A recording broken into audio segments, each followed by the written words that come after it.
Alright, here we go. Welcome back to the channel. I am Books Nelson with the At Me Bro Show. We're going to be doing this deep dive on Cam Reddish, the Diamond Spotlight Reward. I made sure to get him. I could have got him first, but my Hawks team was so trash, I just wanted to do the spotlights that were a little bit more fun than having to run around with some of them Hawks plays. But I'll tell you what, that Emerald Jarrell Crawford could still boogie.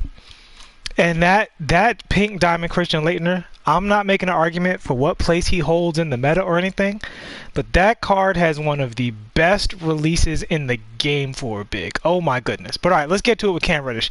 So people call Cam Reddish Paul George in disguise at the 2 guard. He's 6'8", which is tremendous.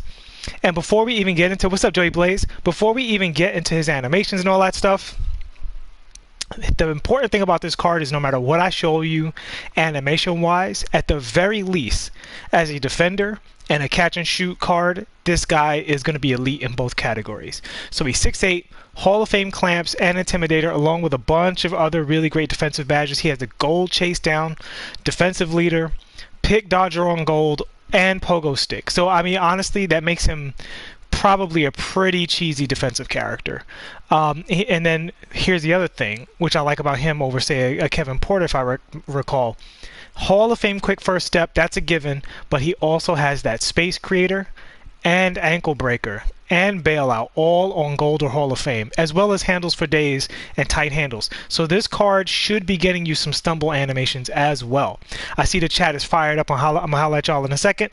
And then the important thing, he has Hall of Fame range extender. He has a bunch of other great shooting badges. No steady shooter, gold quick draw. When it comes to shooting badges, they're kind of giving everybody everything, so we can move past that real quick. Now, as a finisher, he has Hall of Fame acrobat, but then the rest of the badges he has on gold. It's important to know that. That he's not from a badge standpoint, he's not an elite finisher. Doesn't mean he won't play elite in game. It's just worth knowing if you come across some issues where he gets stopped a little more than you want him to, it might be because you're used to cards with Hall of Fame slithery or Hall of Fame contact, and his gold might give you just a slight percentage less success rate in those areas. That's just a possibility, something to keep your eye out for. Okay. And then the shooting, his mid-range is only at 88, so he's really not a mid-range creator. He's definitely a dunking slasher guy. 88's not terrible, but if your opponent has Hall of Fame Intimidator, this is a bailout shot. It's not really a go-to shot. Maybe he has a really big green window on those shots, but I would definitely say he's more in the Jimmy Butler vibe. Jimmy Butler also not a tremendous mid-range shooter. Open shots, yeah, but this is really for the moving shots and stuff like that. When people are playing you a screen and roll, solid, but the elite 3-point rating. That's what we were looking at. That elite 3-point rating. Driving dunk is a 95. Ball handles a 94. These are with +4 coaching boosts. No post game whatsoever. Again, consistent with that Jimmy Butler comparison. Let's see. No rebounding either, so you're definitely going to be running him at the 2 for the most part. He's so tall, you almost forget that he's a 2-3, not a 3-4. This kind of card has been a 3-4 in recent releases. 96 perimeter defense, that's what we're looking for right there. And then that pick and roll defense IQ might help him out a little bit. Help defense IQ when the AI is making decisions. He'll probably make some good decisions. He has the astronomical steal rating. Shot contest could be a little higher, but again, he's got Hall of Fame Intimidator and he's 6'8", so that's not really too relevant.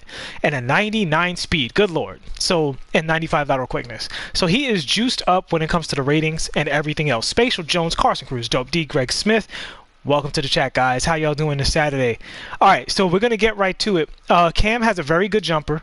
Pretty big green window, even though he full whited me right on stream. That's okay. But yeah, he has a good shot release. Big green window. Feels good. It's a medium speed shot. It's not slow, but it's definitely not in with the fastest. And that's going to be kind of a theme with Cam. As hyped as people are about this card, I do have a few warnings because people are really hyped about it, and I'm not going to feed into the hype train. I just want to analyze the card as is. So that's his regular jumper. Pretty great. And this is his leaner. Also pretty great. Again, very similar to Jimmy Butler. People call it PG-13, but I'm definitely seeing some Jimmy Butler vibes with this card. And at least in terms of the shooting style of the card. All right. So let's look at his full court dribbles before we get into the half court stuff. He has an elite behind the back. I think this is Pro 5. This is the second, this is the other park behind the back dribble. That right away opens up your game tremendously. We're going to get more into that soon. He also has an elite between the legs. So right off the bat, that's just craziness, right? So the between the legs plus the behind the back is like a lot to deal with. Let's look at his crossover. So his crossover has a big delay on it. So I would say if you want to cross over, you either want to go between the legs or you want to, you guys know what's up if you watch this channel, go with the hesitation into the turbo left stick change direction. And his is amazing. I did it wrong twice in a row. We're going to try that again. Here we go. Wow. Wow, wow, wow. Easiest move in the world. I messed it up twice. There it is. I don't know why. I guess I'm fat fingering it because I just came in from outside. There we go. Boom. Excellent, excellent dribble. Excellent dribble for Cam Reddish. All right, so let's go into his... Well, let's look at his in and out real quick, and then we're going to go into his half-court dribbles. In and out is okay, nothing special. All right. So I'm going to hit you with a spoiler alert before we get too into it. The one weak dribble that this guy has is a pretty important one. It's his step back. He doesn't create almost any space. He goes almost nowhere. And he has the pre-animation vulnerability. So in that sense, I would say he's overall a very elite dribbler. But that right there is something that certain cards that are high level, you have access to. Now, the one benefit to this is he combos it pretty well off of the left trigger, like hesitation. It combos well off of that. So it is usable. It's not completely unusable, but it's definitely not a top tier step back. And the reason that step back is so good is when you're coming around a corner like that, you can really change directions on people and really get creative when you have an elite step back. Now, because his combos, you still have access to that stuff. It's just not as good as it is with other cards. So, but other than that, all of the rest of his dribbles are basically elite. So he's got the Pro 3 Hezi, which means he has to change direction. And I believe he also has the Steph Curry style change of direction there. He doesn't do it super fast. Like you see, he kind of stops. There we go. There we go. So he can do that, change directions with that as well. So you can really get creative on the perimeter with him just with these simple dribbles alone. So then beyond that, I've been doing his behind the back a little bit on here. He has a very good behind the back, very little slowdown on his behind the back, which is going to open up his game a lot. And he also has a really good burst off of his between the legs dribbles.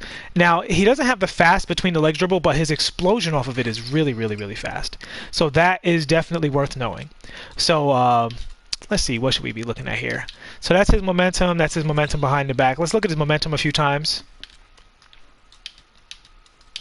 So that's his momentum. He has a fairly standard momentum. Nothing to write home about. Let's see, his between the legs, again, very good. There was another dribble. Oh yes, I remember what I wanted to show you guys. So here's the thing about this card. He has the glitchy triple threat. And he can explode really, really well out of it. This glitchy triple threat is ridiculous. It's just icing on the cake for this card. But him being able to have that and go whatever direction he wants off of that is extraordinarily good.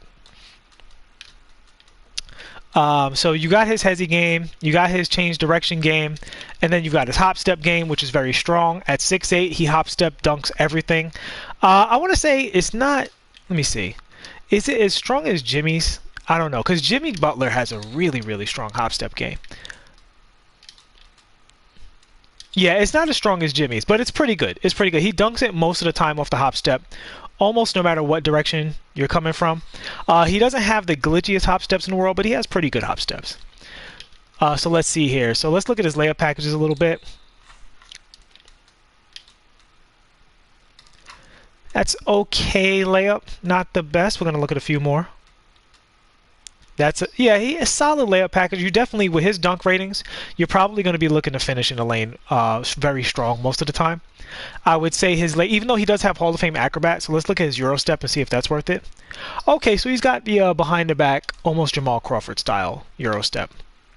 So that can be very good because it does move the ball away from the opponent if you're trying to switch sides on him. All right, and that was the off-hand cradle. Let's go to the ball hand cradle. Yeah, his cradle dunk's kind of weird. His layups are just solid. Nothing amazing. They're solid. Let's look at his dunk package. Here's his flashy. Sticks the ball way out there, so you want to be careful with that one in traffic. Let's look at his strong hand. No, Cam. Give me the ball back. Gorgeous height on his strong hand layups. Let's see. We've been talking about Danny Manning. Yeah, I'll talk about Danny Manning in a second. I think Danny Manning's really good. I just think he has a particular style that you have to play into.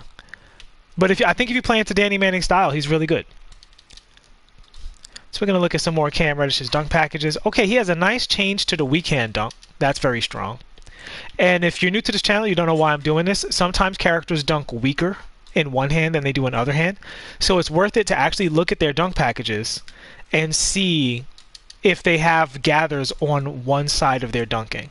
Cam Reddish does not. He's an ambidextrous dunker. So you can go up any old which way with Cam Reddish and you should get a really good dunk out of him. Yeah, whether you do left, right, flashy, he has gorgeous dunks in every version of it. Alright, so we're going to look at some more of his triple threat explosions. Since he has that one triple threat move, that one glitchy one, let's see if he has like other pretty good spin out. It's not remarkable or anything, but it's pretty solid. Same direction. Hold on. He did a hesitation on the same direction. Let's see if we can get a straight up explosion. There we go. His explosion out of the same direction is pretty good. Let me check one thing with Cam real quick. Okay, and he doesn't dunk off of the glitchy cheese spin. So that's good. Oh yeah, and Cam also, I should mention this, he also has the behind the back teleport. And because he has good explosion off of his between the legs and he has the change direction, that also gives you plenty of opportunities to misdirect with him. So you can go between the legs, get going, and then come back the other way if we can get this going properly. Wow. I'm having a bad stream day with the dribbling. This is crazy. There we go. Nope. Huh, that is so weird. I had no problem doing this off. There it is. Jesus. Cam, come on now. He has a pretty good misdirection. He does it pretty quick. He has a really good sense of it. And with the way his shot gathers after speed boost moves, you have access to... There we go. There we go. Behaving himself now. You have access to a lot of tricky stuff with his with it off of like momentum moves and stuff, because he's gonna go straight up into that shot really easy off of these stop moves right here. You can shoot right away off of those, as you guys might know from other videos. And with his shot release, he sets his feet very well, like almost above average at setting his feet. So I would say, is Cam, you know, the best of the spotlight rewards? I mean, we got to see all the spotlights. I'm not going to prejudge prematurely, but I definitely do think he's way up there. I would say off the dribble, he definitely is in the conversation with Kevin Porter. Now, Kevin Porter's 6'6", but Kevin Porter also has some really, really gorgeous animations. So I would say definitely check out Kevin Porter as well before you sign off on Cam. The one thing I'll say is Cam's 2 inches taller, and he has much better defensive badges. So do I think Cam is probably the better card? Yes, but I do think for some people, Kevin Porter might be a little more your style if you're used to certain things. I believe Kevin Porter had a stronger step back. And guys, I mean, I've said it a lot of times, but Kevin Porter's that step back, you can base your entire game around that step back. That step back opens up so many opportunities, literally in every game mode, whether you're in Park, whether you're in Pro-Am, whether you're in Triple Threat Online, whether you're playing 5v5, MyTeam Unlimited. Having a great step back is invaluable because it's a direct counter to people trying to get defensive bump animations on you. You can get that step back going, especially off of the run, doing a stop in the step back, but Cam doesn't create that space. So if you rely on that, you might like Kevin Porter more. But that having been said, I think Cam is amazing. I'm going to very much enjoy using him. It was totally worth going up against that annoying pink diamond Giannis Antetokounmpo in the second to last challenge. The last challenge super easy, but the second to last challenge, that Giannis Antetokounmpo did whatever he wanted. I'll tell you that much. All right, that's going to wrap it up for Cam Reddish. I think he's a super strong card, fantastic reward, and 6'8" guards don't grow on trees, and I think he is at the top. Like, you've got basically T-Mac, Danny Granger, and then everybody else is pretty outdated at the 2 guard, who's 6'8" and above, right? If I'm missing somebody. So yeah, I think he's pretty great. I think he's pretty great. All right, does he have the Dirk leaner? This is his leaner. His leaner is the straight up and down leaner. He has another one where he's moving a little more, but he likes to do the straight up and down one. Again, very similar to Jimmy Butler. He's basically, and you see a big green window because it's almost like he's doing a standing shot. Big green window. So that's what I was saying. Like, if he has a big green window, that 88 jumper might be enough for you to consistently take that. And I would say, looking at his jump shot, his animations make his mid-range better than they are on paper. I've greened literally almost every single one here, and I haven't even practiced that release yet. So you see how big that green window is. So that's going to wrap it up, guys. I think he's fantastic. I'm totally happy to get him. I think it's well worth it to get him. If you do, I would say if you do no challenges, he's definitely in the running because the 2-guard position is pretty slim, and I think this card is going to do well guarding a lot of the 2 guards with his height. There's one thing I want to check on. We didn't take a close look at it. Let's look at his interior defense ratings real quick. I didn't look at his strength. Now he's 6'8", and he has pogo stick and chase down, so that can save you from not having the ideal strength rating. He has strengths of 52 is pretty low, so you're going to have to rely on his height and jumping around like an idiot in those situations where you're going up against a Michael Jordan or a post-up card at the 2. Not that there's that many of those, but against most perimeter cards, he should have no trouble not only holding his own on defense, but possibly making a lot of plays because he has very high steal ratings and high steal badges, so you can definitely exploit that and reach at the opportune times, and you're probably going to get some sick animations with this card. All right, so let me know what you guys think of the card, what you thought of this breakdown, and what your performances are with this card, what he's doing for you. All right, hope this helped you all. I'll see you in the next one. Peace.